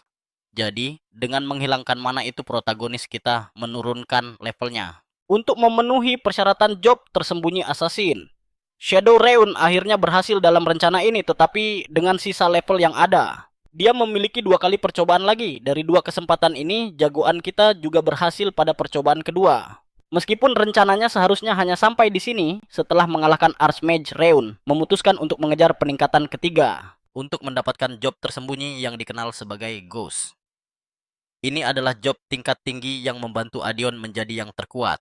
Dan pahlawan kita merasa yakin dia juga bisa mendapatkannya. Namun persyaratan untuk job ini adalah ukuran jiwa. Tetapi Ryun bersedia mengambil risiko itu. Tanpa membuang waktu, dia memulai peningkatan ketiga. Setelah banyak berjuang dan menawarkan jiwanya sendiri, dia akhirnya berhasil. Dan tepat saat sistem akan memberitahukan kepadanya tentang peningkatan ketiganya protagonis, kita merasa sangat cemas. Untungnya dia juga berhasil di sini dan menjadi pemegang job Ghost level Phantom. Job level Phantom adalah sesuatu yang belum pernah dilihat pahlawan kita sebelumnya. Tetapi dia berasumsi itu pasti mirip dengan job Ghost biasa. Sekarang setelah Ryun berhasil dengan rencana ini, dia mengalihkan fokusnya kembali ke tujuan awal. Membunuh Archmage juga merupakan bagian dari rencana ini karena selama dalam job Ghost, kekuatannya sendiri akan meningkat sebagai hasilnya. Melanjutkan rencananya protagonis, kita mengaktifkan penciptaan Lich, sebuah proses yang biasanya membutuhkan Necromancer level 70. Tetapi juga bisa digunakan oleh penyihir lingkaran 7. Upaya penciptaan Lich gagal, jadi sistem mengaktifkan sebuah penciptaan undead khusus sebagai gantinya. Setelah beberapa saat, makhluk humanoid muncul di depan Ryun. Setelah penciptaan undead itu, sistem bertanya pada jagoan kita bagaimana dia ingin menamainya. Penciptaan itu menghasilkan ledakan tiba-tiba yang membuat para bawahan menjadi waspada. Setelah beberapa waktu, pahlawan kita yang masih di dalam tubuh Sans keluar dari gedung dengan tubuh Ryu tersampir di bahunya. Saat keluar, dia menjelaskan bahwa Archmage mengkhianati mereka dan menyebabkan semua ini. Meskipun dia telah mengikat Archmage dengan sebuah artefak, dia mendesak semua orang untuk bergegas sebelum ikatannya terlepas. Sementara itu, dia berniat mengembalikan Ryun ke keluarganya. Sambil menaiki kuda, dia memerintahkan yang lain untuk menahan Archmage sampai dia bisa mengirim bantuan. sambil menjanjikan hadiah jika mereka berhasil. Saat protagonis kita berkuda menjauh ini menjadi kali terakhir mereka melihat Tuan Muda. Kembali di kediaman keluarga Parton, para pelayan melaporkan situasinya kepada Virus, penyihir lingkaran 7 dari keluarga Parton. Ketika seorang pelayan menyebutkan bahwa Archmage belum ditemukan, Virus bertanya apakah ada orang lain yang tahu. Begitu pria itu mengonfirmasi bahwa hanya dia satu-satunya Virus memerintahkan eksekusinya. Alasannya adalah karena meskipun mereka khawatir tentang hilangnya Sans jika kabar menyebar tentang keterlibatan keluarga Parton dalam penculikan anak keluarga Sermon, konsekuensinya akan sangat mengerikan. Pada saat itu terdengar keributan di luar. Seseorang dari keluarga Sermon telah tiba dan sedang membunuh para pelayan mereka. Virus berteriak padanya untuk pergi, tetapi pria itu bersikeras dia tidak akan pergi sampai dia tahu apa yang terjadi pada Tuan Muda Ryun. Ledakan baru-baru ini di gedung itu hilangnya Ryun selama seminggu. Dan kamp keluarga Parton semuanya menunjuk pada keterlibatan mereka dalam penculikan Tuan Muda. Mencoba untuk menepis kecurigaan Virus, berpura-pura tidak tahu dan mengatakan bahwa Tuan Muda, mereka sendiri Sans, juga hilang. Menyarankan agar mereka mencari kedua pemuda itu bersama-sama. Pengunjung itu menolak untuk mempercayainya dan disuruh diam. Truno yang juga hadir di sana diam-diam berdoa agar situasinya tetap tenang. Sena, seorang wanita di barisan depan, memerintahkan semua untuk diam dan menyebutnya pengkhianat, tetapi karena Ryo-on telah membelanya, dia diampuni untuk saat ini. Truno menyebutkan bahwa Ryo-on seharusnya meninggalkan jejak yang hanya bisa ditemukan oleh keluarga Sermon. Bertindak atas hal itu, Sena mulai mencari, dan setelah memeriksa beberapa saat dia akhirnya menemukan petunjuknya mayat Sans Parton yang tergantung di pohon dengan sebuah catatan bertuliskan, "Aku seorang penculik. Tolong hukum aku." Namun Sena menemukan sebuah surat dan mulai membacanya. Dalam surat ini, Ryun menjelaskan bahwa rencana awalnya adalah tetap berada di dalam tubuh Sans dan menghancurkan keluarga Parton dari dalam, tetapi risiko untuk ketahuan terlalu tinggi. Selain itu, jika dia kembali sebagai reun perang akan pecah di antara kedua keluarga dan keluarga Sermon tidak siap untuk itu. Jadi dia memilih untuk menghilang untuk saat ini. Sena membakar surat itu dan menyuruh Truno pulang. Sementara itu, seorang anak laki-laki bernama Ryon berlari melintasi kota ketika seorang pria memanggilnya ke guild mengatakan bahwa pemimpin sedang mencarinya. Anak laki-laki itu sebenarnya adalah pahlawan kita. Kemudian Nona Sena mengetahui bahwa Ryon sebenarnya adalah naga dari Drea. 3 bulan kemudian di Peyton, ibu kota kerajaan Penstroy, gosip menyebar tentang konfrontasi antara keluarga Parton dan keluarga Sermon. Penyebab konflik tersebut adalah seorang pengkhianat dari keluarga Parton yang menculik pewaris garis keturunan Sermon. Kemudian keluarga Sermon harus menerima kompensasi dari keluarga Parton. Namun mereka tidak bisa menemukan pelakunya maupun putra yang diculik. Membuat semua orang meragukan klaim keluarga Sermon. Mereka pernah menjadi keluarga legendaris, tetapi sekarang mereka telah benar-benar jatuh. Di Guild Assassin, Martin Sapphire, manajer cabang Peyton, duduk sambil mengamati situasi. Dia menyadari bahwa keluarga Sermon tampaknya lebih membutuhkan uang kompensasi daripada mencari sisa garis keturunan mereka. Duns membahas eksekusi manajer Truno sambil menenggak birnya. Sapphire menjelaskan bahwa dia telah bekerja sama dengan si pengkhianat. Itulah sebabnya Alejandro segera melakukan eksekusi dengan memenggal kepalanya. Sapphire merasa sedikit tidak nyaman. Alejandro adalah seorang master pedang, sesuatu yang langka di benua Drea, namun dia melakukan eksekusi itu sendiri. Reun masuk menyapa pamannya Duns dan menghampiri Sapphire di kantornya. Dia memberinya surat rekomendasi untuk mendaftarkannya secara resmi sebagai anggota guild meskipun dia masih memiliki satu tes tersisa. Dia menggeser surat itu ke arahnya, mengatakan bahwa tes itu tidak akan berarti bagi orang sepertinya. Lagi pula, dia mencapai tahap akhir hanya dalam 2 bulan. Yang mana itu mengejutkan. Dia memuji bakatnya yang luar biasa di usianya yang masih sangat muda, sesuatu yang belum pernah mereka lihat selama berabad-abad. Dia mencoba bersikap rendah hati, tetapi wanita itu dengan cepat mengetahui aktingnya, meskipun itu masih lebih baik daripada saat dia pertama kali datang. 2 bulan sebelumnya, Ryun tiba-tiba muncul di guild mereka yang tidak begitu terkenal dan menggebrakan sejumlah besar uang di atas meja untuk sebuah permintaan pembunuhan. Karena guild menerima permintaan apapun selama bayarannya mencukupi, dia memperlakukannya sebagai klien penting begitu melihat jumlah uangnya. Dia bersikeras bahwa itu bukan hanya karena uang. Dia punya firasat bahwa dia tidak akan bertemu klien lain sepertinya yang menyamar sebagai pengemis tetapi membawa banyak uang. Ryon meminta agar target pembunuhannya adalah dirinya sendiri. Rasa penasaran adalah satu-satunya reaksi yang wajar setelah menerima permintaan itu. Dia pergi karena ingin membacanya sendirian. Sementara itu seorang pria bertopeng bernama Carl datang dan bertanya, apakah dia menerima Rayun ke dalam guild? Hanya karena intuisinya, Sapphire menjelaskan bahwa Rayun menyelesaikan semua pelatihannya dalam 1 bulan, sesuatu yang biasanya memakan waktu 5 hingga 10 tahun. Dia bertanya apakah Carl berhasil menyelidiki latar belakang Ryun.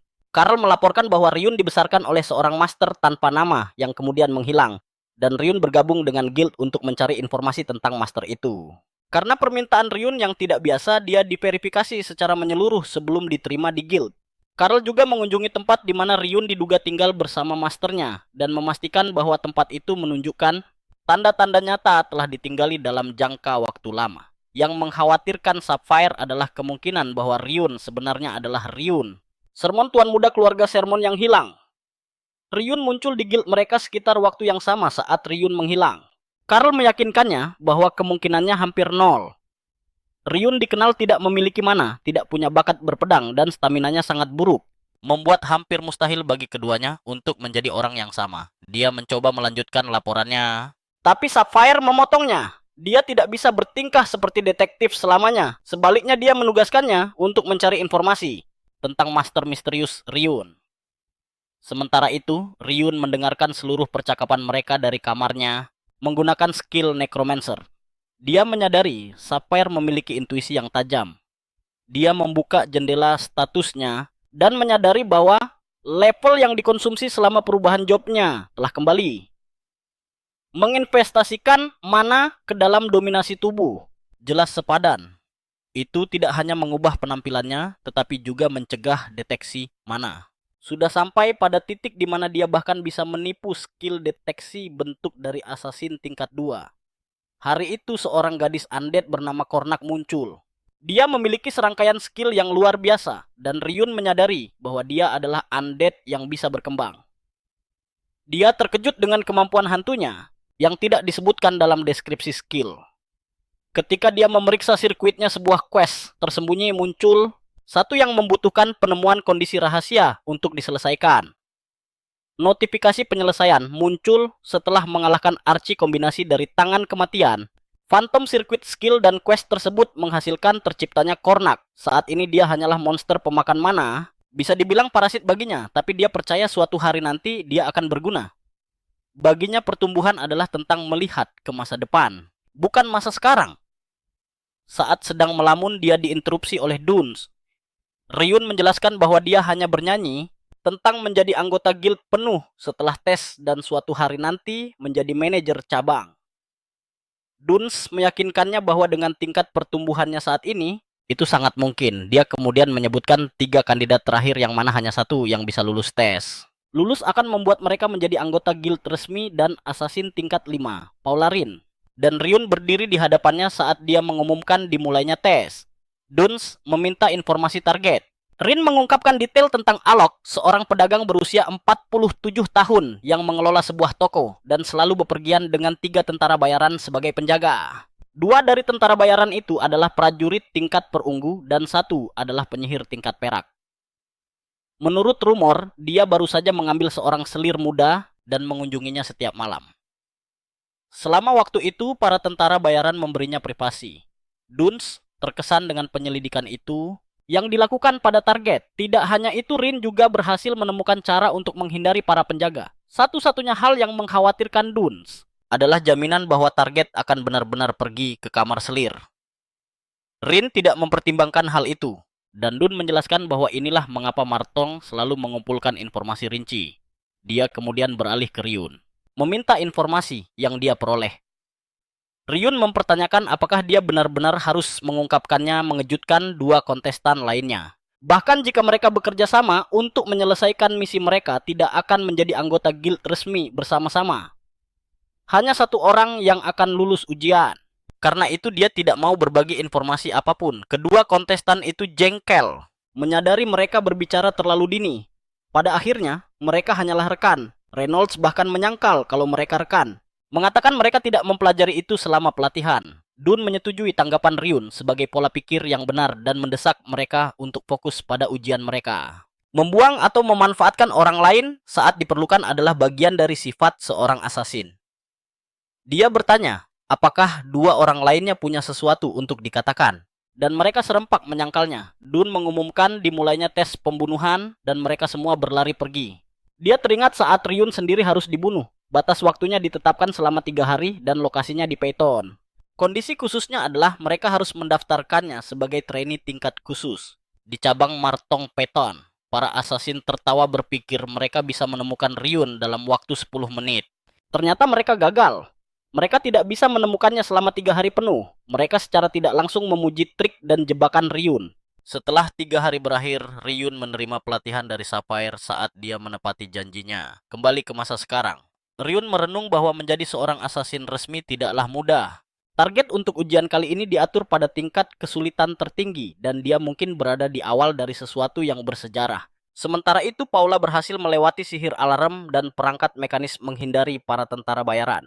Namun dia tidak menyangka akan ada tentara bayaran tambahan. Rin berhasil menyembunyikan diri dan berterima kasih pada Paula karena segalanya menjadi lebih mudah baginya. Karena tindakannya, target telah menjadi subjek dari upaya pembunuhan yang tak terhitung jumlahnya. Jadi tempat yang dia pilih untuk bersembunyi adalah kamar tidur istri utamanya.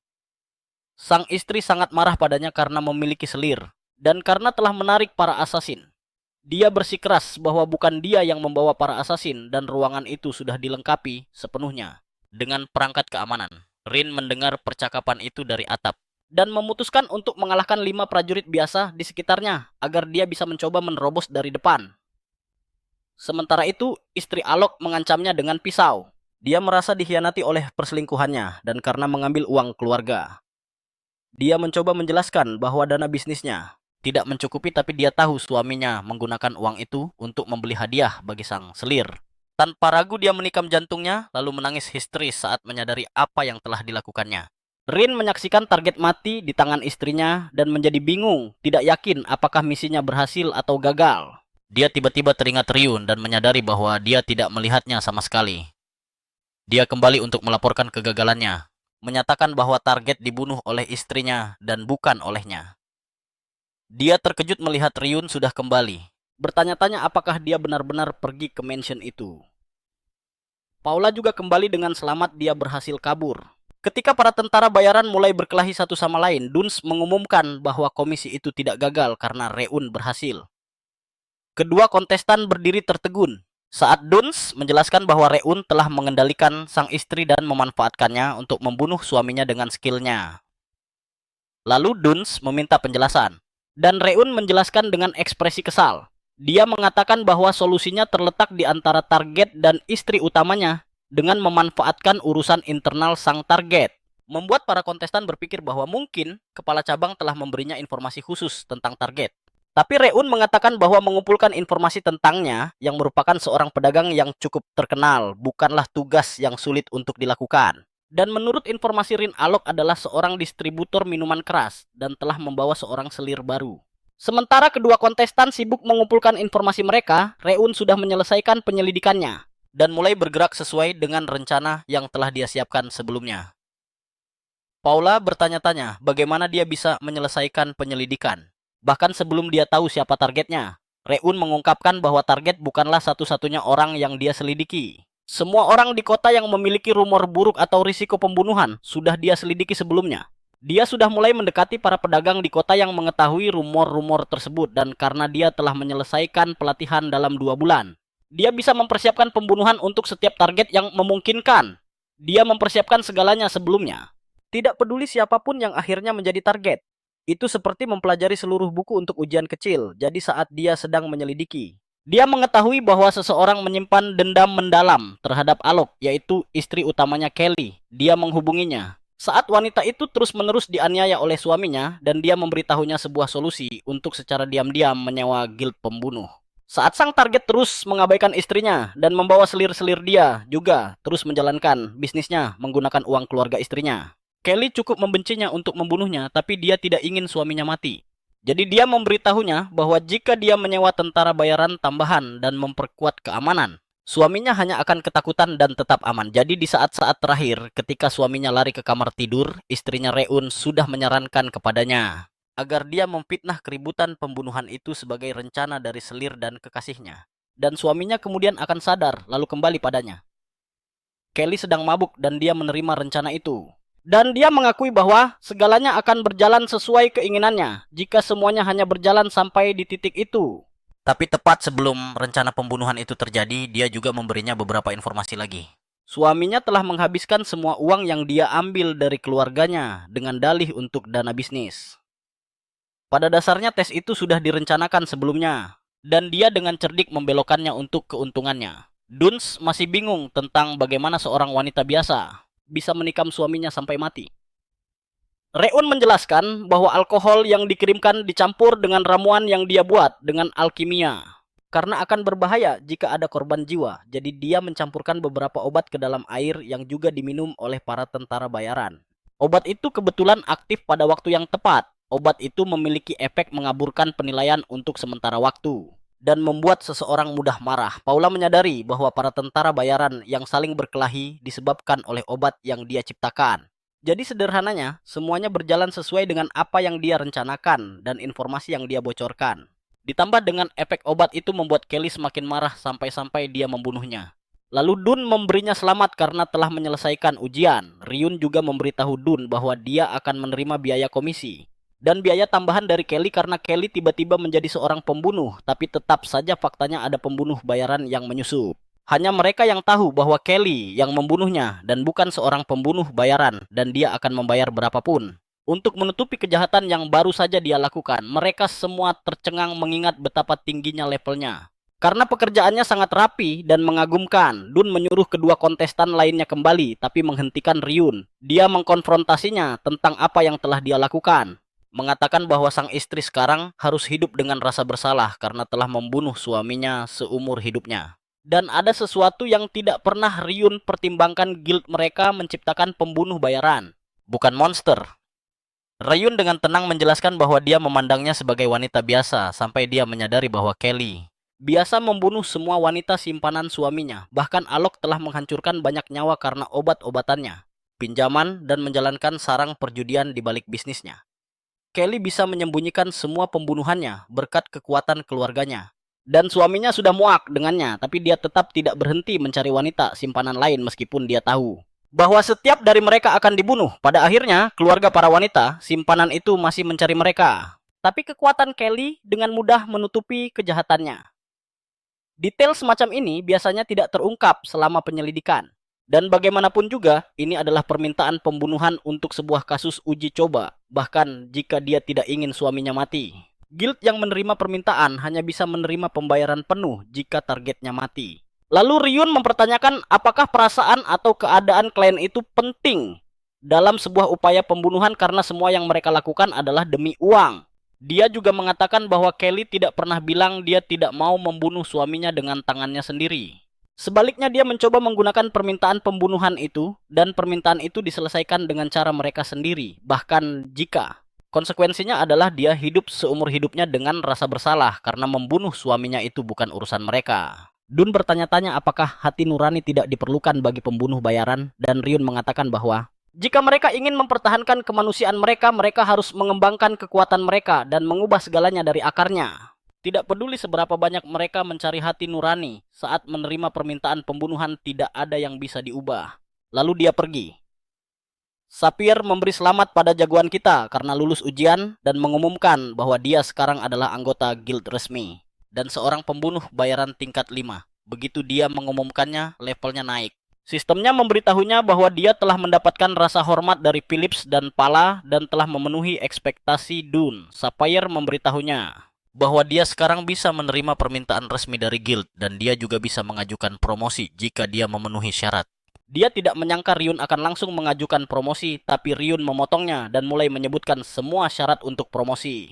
Lalu dia langsung bertanya berapa bayaran yang mereka dapatkan dari permintaan Alok tanpa ragu-ragu.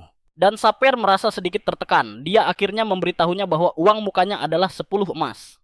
Bayaran penyelesaiannya adalah 10 koin emas dan mereka juga menerima 10 koin emas dari Kelly karena menyembunyikan pembunuhan itu. Dia bilang meskipun itu hanya ujian, dialah yang menyelesaikan permintaan dan mendapatkan bayaran tambahan.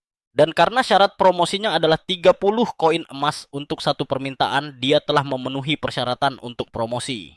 Dia langsung menerima pilihan untuk mengajukan promosi menjadi assassin tingkat 4. Wanita itu menyuruhnya untuk berhati-hati agar tidak terlalu sombong dan tidak meremehkan mereka karena mereka juga punya hukum dan kebijakan sendiri. Sebagai sebuah organisasi asasin, mereka baru dianggap asasin sejati mulai dari tingkat 4. Tapi sebagian besar dia kesal dengan sikapnya yang seolah meremehkan asasin lain. Dia mencoba mengabaikannya, tapi dia dengan lantang menegaskan bahwa dia tidak akan menarik pengajuan promosinya. Wanita itu mulai membentaknya. Tapi Duns yang mengawasi ujian itu menegaskan bahwa Ryu memenuhi syarat untuk mengikuti ujian promosi tingkat 4. Karena itu bukan karena meremehkan, mereka itu adalah sesuatu yang penting yang dia tunjukkan dalam ujian, yaitu kemampuan fisik murni. Dia tidak mengandalkan rencana yang rumit, tetapi pada keterampilan pembunuhan yang menggunakan kemampuan tubuh sebagai seorang asasin. Dan dia memenangkan upaya pembunuhan itu dengan strategi yang brilian, dan bukan hanya itu.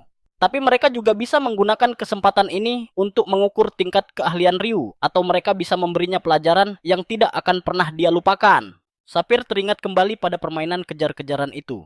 Sebagian besar adalah teknik jebakan. Dia akhirnya menyetujui ujian promosi dan memperingatkannya bahwa para asasin harus mempertaruhkan nyawa mereka untuk ujian ini, dan dia menerima tantangan itu. Malam harinya mereka bertiga duduk bersama Duns, dan Duns memberitahunya bahwa ujian paling cepat bisa dilakukan dalam 1 atau 2 bulan. Sampai saat itu dia bisa melatihnya, tetapi Ryun dengan sopan menolak tawaran itu. Karena dia ingin beristirahat, sampai saat itu dia memberitahu mereka bahwa dia akan pergi dari guild untuk sementara waktu. Dan begitu dia menjadi anggota guild resmi, dia boleh meninggalkan wilayah cabang. Dia meyakinkan mereka bahwa dia akan kembali sebelum ujian, dan bahwa dia akan mampir ke cabang Martin untuk memeriksa perkembangan tentang ujian itu. Kemudian mereka melanjutkan minum bersama sampai mereka merasa puas. Ryun tahu bahwa dia tidak akan mendapatkan waktu luang setelah menjadi asasin peringkat 4, karena mereka akan menerima permintaan terus-menerus. Mengingat targetnya adalah seorang pemimpin cabang, sudah bisa diduga bahwa bahkan tidak akan ada waktu untuk tidur siang, jadi dia harus pergi sebelum itu terjadi. Dia tiba di Dark Zone, tanah orang mati. Sementara itu seorang bangsawan berangkat bersama para ksatrianya dan melihat pemuda itu langsung menanyai siapa dia. Ryu bangun mengatakan kakinya terluka dan dia tidak bisa berjalan lagi. Dia meminta bangsawan itu untuk memberinya tumpangan ke desa. Kalau tidak dia akan mati di sana. Bangsawan itu bersikap sombong mengatakan dia akan membunuhnya jika dia tidak sedang terburu-buru. Tapi Ryun dengan jelas menyadari bahwa dia sama sekali tidak terburu-buru. Ryun memohon agar diizinkan naik ke kereta kuda. Dan bangsawan bernama Kenel itu diperintahkan dari dalam kereta untuk memasukkan anak itu ke dalam. Kenel menolak dan malah menempatkannya di atas kuda bersamanya. Sambil berkuda Kenel menanyainya dan pemuda itu memperkenalkan dirinya. Bangsawan itu berkata dia masih hidup hanya karena nona muda yang ada di dalam kereta. Dan dia beruntung telah bertemu dengannya. Tapi Ryun tahu ini bukan keberuntungan, melainkan rencana yang matang. Nona muda itu adalah Senton Rose, seorang kerabat sedarah dari keluarga Rose yang menyandang lambang mawar. Hanya untuk tujuan itu dia menyingkirkan semua bahaya sebelum berangkat. Dan dia mengetahui bahwa iring-iringan keluarga Rose akan melewati jalan yang sama dengannya. Jadi dia hidup dengan tenang di wilayah terluar Penestroy. Tetapi keluarga Rose tiba-tiba runtuh dan nona itu terpaksa diasingkan. Dia tahu bahwa yang tersisa hanyalah bangsawan rendahan dari wilayah perbatasan. Jadi para pengawalnya bahkan bukan ksatria, sungguhan mereka hanyalah prajurit pribadi keluarga yang diberikan gelar ksatria. Seluruh kisah di balik kejatuhan keluarga Rose terkait dengan keluarga Sermon. Sejauh yang dia selidiki, salah satu ksatria bertanya-tanya mengapa keluarga Sermon terlibat dalam semua ini. Ksatria lain mengatakan bahwa keluarga licik itu membunuh kepala keluarga Rose untuk menyembunyikan bukti transaksi rahasia mereka. Ketika Ryun mendengar ini, dia terkejut. Setelah beberapa saat mereka berhenti sejenak. Apa yang Ryun pelajari hari ini adalah kejatuhan keluarga Rose yang berasal dari konflik baru-baru ini antara keluarga Sermon dan Parton. Kerajaan Darren tempat keluarga Sermon bernaung dan kerajaan Penestroy tempat keluarga Parton bernaung. Putra tertua keluarga Rose berafiliasi dengan negara saingan dan menjadi ksatria keluarga Sermon. Di sanalah ikatan di antara mereka dimulai. Saat menjalankan tugas di zona kegelapan, dia terbunuh oleh monster. Dan keluarga Rose diberi penghormatan oleh keluarga Sermon dengan bantuan besar. Keluarga lain yang bersaing dan membenci keluarga Rose mulai mendukung tindakan keluarga Sermon dan memanfaatkan perselisihan itu sebagai peluang. Inilah yang menyebabkan pembunuhan kepala keluarga Rose. Rumor menyebar bahwa keluarga Rose diam-diam bekerja untuk Sermon di balik layar dan Sermon ingin menyembunyikan bukti jadi mereka membunuh kepala keluarga, tetapi keluarga Rose mengklaim bahwa mereka sebenarnya dibunuh oleh Parton. Namun hal itu tidak menjadi masalah karena pengaruh Parton saat itu sedang berkembang pesat. Sekarang setelah kehilangan kepala keluarga dan kekuasaannya, runtuh keluarga Rose diasingkan menuju Darren. Satu-satunya yang tahu kebenarannya adalah orang-orang di dalam. Keluarga Rose yang tidak meninggalkan Senton Rose saat Nona Rose tidur di dalam tendanya. Para ksatria lain tersebar di luar, beberapa berjaga, yang lain duduk di dekat api unggun mendengarkan Kenel. Dia terus bercerita tentang bagaimana keluarga Parton dan Oni sebenarnya adalah pihak yang licik, sementara keluarga Sermon selalu berusaha membantu. Para penjaga bersorak mendengarnya dan sementara itu Riun diam-diam menyeruput supnya di samping mereka. Salah satu penjaga meliriknya bertanya-tanya, apakah anak itu bosan dengan semua pembicaraan politik? Sebaliknya Riun justru menyuarakan kekhawatirannya sendiri, mempertanyakan apakah bijaksana bagi mereka untuk berbicara begitu terbuka tentang masalah seperti itu di depan seorang anak kecil yang tidak dikenal, terutama di tengah misi pengasingan. Para penjaga hanya mengangkat bahu dan terus berbicara menunjukkan bahwa Nona Rose adalah orang yang paling menderita di sini. Dia, Kenel, dan para ksatria baru kurang berpengalaman, jadi mereka belum sepenuhnya menyadari betapa seriusnya seluruh kekacauan ini, terutama yang menyangkut keluarga Oni. Riun tahu persis apa artinya ini.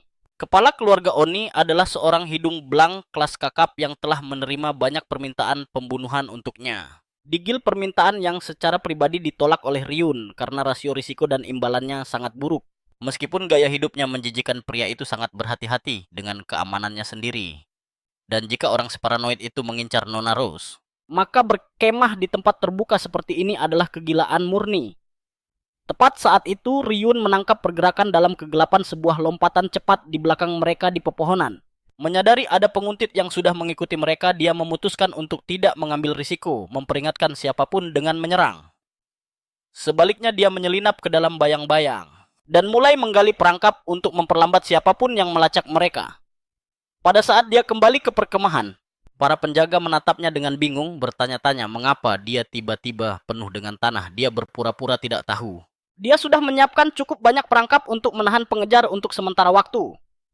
Setelah urusan itu beres dan berbekal informasi yang dia kumpulkan dari keluarga Rose, sebelumnya dia diam-diam kembali ke tendanya berniat untuk beristirahat agar dia bisa berpisah. Saat fajar, keesokan paginya mereka memulai perjalanan lagi dan akhirnya tiba di tujuan desa Dasam. Kanil melirik Riun dan bertanya dengan lantang apa yang direncanakan oleh anak kecil sepertinya di desa yang begitu dekat dengan zona kegelapan. Riun dengan santai berbohong bahwa dia adalah seorang pedagang yang berurusan dengan material monster dan dengan itu dia bersiap untuk berpisah. Tetapi sebelum dia bisa pergi, ksatria itu menghentikannya dan memberinya ramuan penyembuh sepertinya atas perintah Nona Rose. Riun terkejut tetapi dia menerimanya dan karavan itu pun berangkat meninggalkannya sendirian dengan ramuan itu. Dia langsung menenggaknya dan tepat saat itu sekelompok penunggang kuda melesat melewatinya. Riun langsung mengenali mereka sebagai kelompok pengejar, tentara bayaran ahli pedang penyihir, dan yang memimpin mereka adalah Guruta Ani, putra kedua dari keluarga Ani. Mereka semua melesat lewat tanpa meliriknya sama sekali. Meski begitu, Riun sejujurnya terkejut mereka berhasil menyusul begitu cepat, terlepas dari semua perangkap yang dia pasang. Kemudian sesuatu yang lain menarik perhatiannya, yaitu botol ramuan itu. Dari dekat botol itu terlihat mahal. Tentu saja itu membuatnya bertanya-tanya apa yang dipikirkan Nona Rose memberikan benda seperti itu padanya. Ketika dia pada dasarnya hidup seperti buronan dan keluarganya hampir tidak punya kesempatan untuk menang. Riun tahu Guruta pada akhirnya akan menangkapnya. Seharusnya itu bukan urusannya, atau setidaknya begitulah seharusnya. Namun sekarang setelah dia mengambil ramuan mahal mereka, dia tidak bisa menghilangkan perasaan bahwa dia berutang budi pada mereka. Jadi dengan helaan napas pelan, dia membuka lingkaran sihirnya dan memanggil Kornak. Dengan segenap kekuatannya dia mengumumkan tugas pertamanya. Saat rombongan keluarga Rose bergerak diam-diam, Kanil tiba-tiba mendengar sesuatu dan langsung waspada. Dia mendesak semua orang untuk mempercepat langkah dan memberi isyarat agar sang nona tetap di belakang. Yang lain sedikit terkejut dengan perintah mendadak itu, tetapi mereka patuh saat Kanil memperjelas bahwa para pengguna mana sedang mengejar mereka. Dengan perbatasan yang sudah dekat, dia menyiapkan rencana cadangan bahwa jika para pengejar berhasil menyusul Dua orang di barisan depan harus membawa sang nona dan membawanya ke tempat aman secepat mungkin. Mengambil alih, komando Kanil berbalik dan melesat ke arah para pengejar, siap mengulur waktu, meskipun tahu para ksatria keluarga Ani jauh di atas levelnya. Sementara itu, rombongan berkuda keluarga Ani tiba di celah gunung, terkejut melihat hanya satu ksatria yang menghalangi jalan mereka. Pada saat yang sama, Kanil menghentikan kudanya di depan mereka dan memperingatkan mereka untuk berbalik, tetapi dia terkejut saat Guru Ta'ani membuka tudungnya, memperlihatkan siapa yang sedang coba dia hentikan. Meskipun anggota kelompoknya menganggap tindakannya menunjukkan identitas itu gegabah, Guruta tidak peduli. Misi mereka adalah membunuh semua orang kecuali Saintin. Tanpa ragu-ragu, dia memerintahkan anak buahnya untuk membawa gadis itu sebelum mereka melewati perbatasan. Saat para tentara bayaran menyerbu, Chaniel mencoba menghentikan mereka, tetapi dia terkena ledakan dari seorang penyihir dan jatuh ke tanah dengan luka parah. Chaniel berjuang untuk bangkit kembali, tetapi yang mengejutkannya, Guruta juga memunculkan kesatrianya sendiri. Yang lebih mengejutkan lagi itu adalah Chiso, mantan kapten Ksatria Mawar milik Chaniel yang telah dipikat oleh Guruta dengan uang. Tanpa membuang waktu, Chiso beradu pedang dengan Chaniel dan hanya dalam beberapa ayunan berhasil menjatuhkan pedang dari tangannya. Tanpa henti dia mencoba membujuk Chaniel untuk meninggalkan keluarga Mawar dan mengabdi pada tuan baru, tetapi Chaniel menolak bahkan jika itu berarti kematian. Mendengar ini, Guruta memberikan sinyal untuk menghabisinya. Tepat saat Chiso akan melancarkan pukulan terakhir, sesuatu menghantam punggungnya.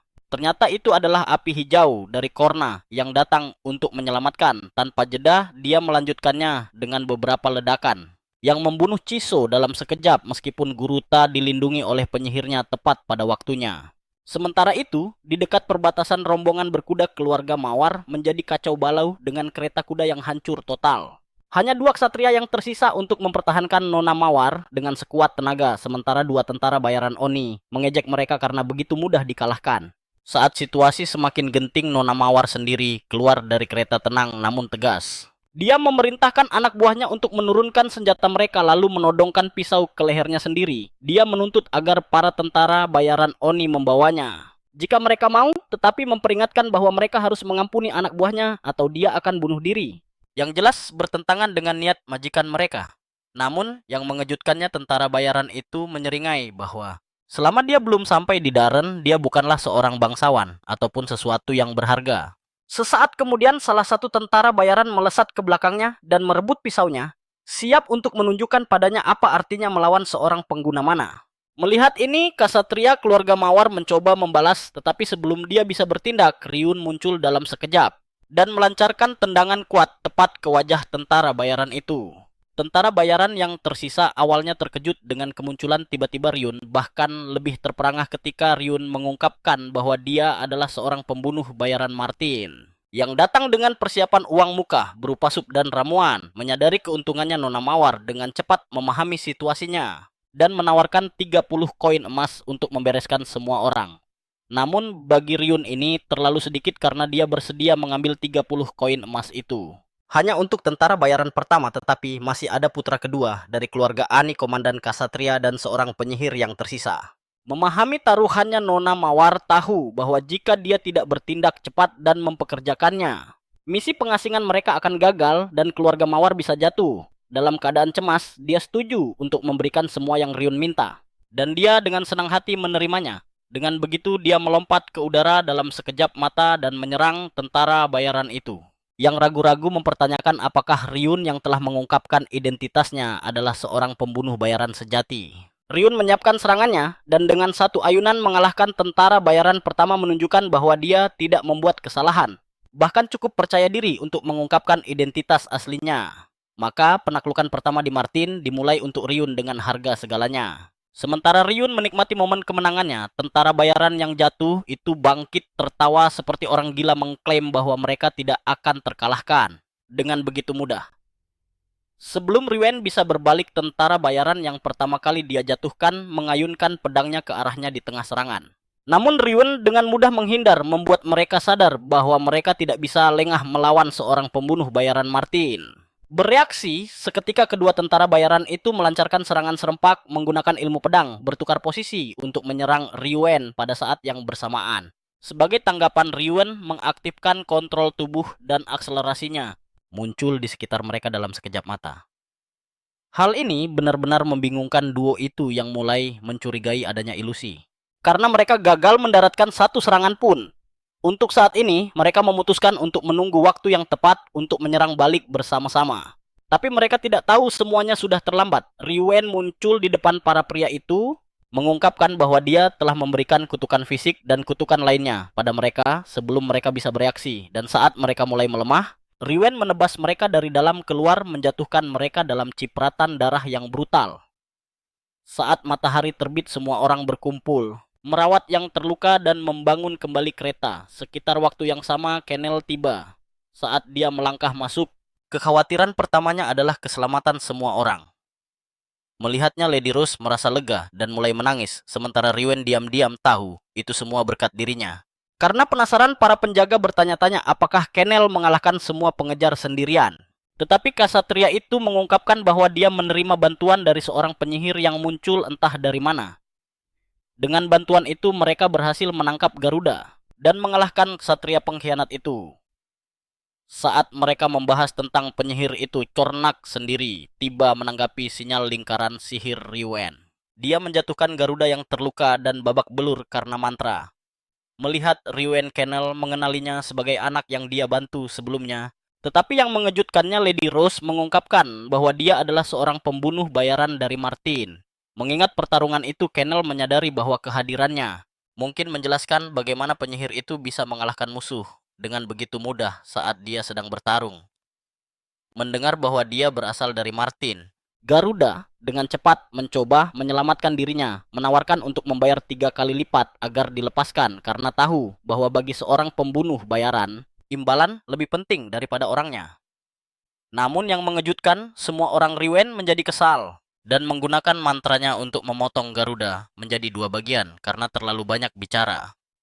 Dengan itu, dia juga menyampaikan maksudnya kepada Lady Rose, menunjukkan apa yang terjadi pada mereka yang mencoba mangkir dari pembayaran. Karena ketakutan wanita itu setuju, dan Riwen kemudian membahas soal imbalan, menjelaskan bahwa dia tidak menginginkannya segera karena memahami situasi keluarga Rose saat ini. Meski begitu, dia bersikeras pada kontrak lisan untuk kesepakatan itu yang akan tetap dirahasiakan. Setelah kesepakatan dibuat, dia menyarankan agar mereka terus bergerak menuju tujuan, meyakinkan mereka bahwa guild akan mengurus mayat-mayat itu setelah mereka pergi. Dengan itu, Riwen mulai pergi, tetapi Kenel yang terkesan dengan cara dia menangani situasi dengan bijaksana memanggilnya. Riwen hanya mengedipkan mata sebagai jawaban, menjentikkan jarinya dan menghilang di depan mata mereka. Hal ini mengejutkan para penjaga, tetapi yang benar-benar mengejutkan Kenel adalah meskipun anak itu menyebut dirinya seorang pembunuh bayaran, apa yang dia panggil bukanlah mayat hidup biasa. Makhluk itu jelas berbicara dalam bahasa manusia. Selain itu, makhluk itu hampir secara bersamaan mengalahkan Ciso dan penyihir itu. Melihat ini, Kenel menyadari bahwa jika seseorang bisa memerintahkan mayat hidup sekuat itu, ada kemungkinan bahwa Riwen mungkin adalah murid dari necromancer paling legendaris Veda.